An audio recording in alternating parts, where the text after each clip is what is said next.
আসসালামু আলাইকুম রহমতুল্লাহ বরকাতুহু। তে বন্ধুগণ, আশা করি আল্লাহ পাকের অসীম রহমতে সকলেই সহি সালামত আছেন। তে কবি গাজী আক্কাস আলী ইউটিউব চ্যানেল 017140885009 এর পক্ষ থেকে আপনাদের সকলের প্রতি রইল একান্ত আন্তরিক শুভেচ্ছা ও ভালোবাসা। তে বন্ধুগণ, এখন আপনাদের সামনে যে বয়ানটা রাখবার চেষ্টা করব, বয়ানটা হলো মহিলা সংক্রান্ত রোগে হোমিওপ্যাথি কী বলে। ওই আমার এই শিরোনামে বুঝতে পারছেন, পুরুষের কিছু অর্গান আছে পৃথক যেটা মহিলার নাই, মহিলার আবার কিছু অর্গান আছে যেটা পুরুষের নাই।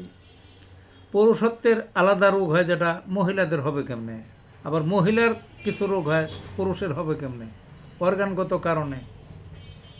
তো মহিলাদের এই সমস্ত মহিলা সংক্রান্ত অসুখ বেশি হয় পুরুষের চেয়ে অনেক, পৃথক রোগ।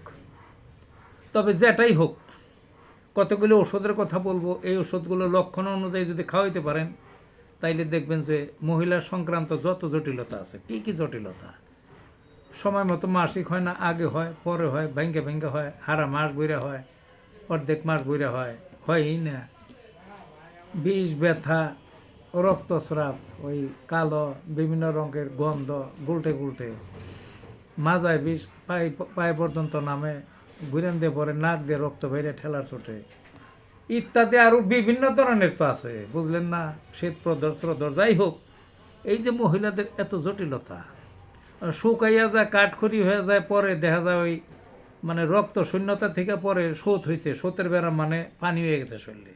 তো যেটাই হোক, যদি লক্ষণ অনুযায়ী সাধারণত কী ব্যবহার হয় মহিলা অর্গানের জন্য, জনসিয়া অশোকা নামক একটা ওষুধ মাদার খাইতে হয়, অ্যাব্রোমা অগাস্টা নামক একটা ওষুধ মাদার খাইতে হয়, অশ্বগন্ধা সবারই পরিচিত একটা নাম, মাদার খাইতে হয়।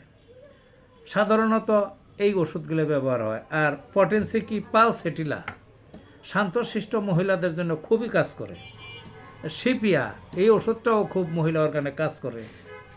সিকেলিকর, যে মহিলারা খুবই দুর্বল, খুবই চিকন, ওই খুবই ক্ষীণ, তাদের খুব কাজ করে। ক্যালকেরিয়াকার, যে মহিলাগুলা খুবই মোটা, খুবই জবরদস্ত, খুবই দৈহিক স্বাস্থ্য, কিন্তু ওই শরীরের কোনো শক্তি নাই, খুব কাজ করে তাদের ক্ষেত্রে।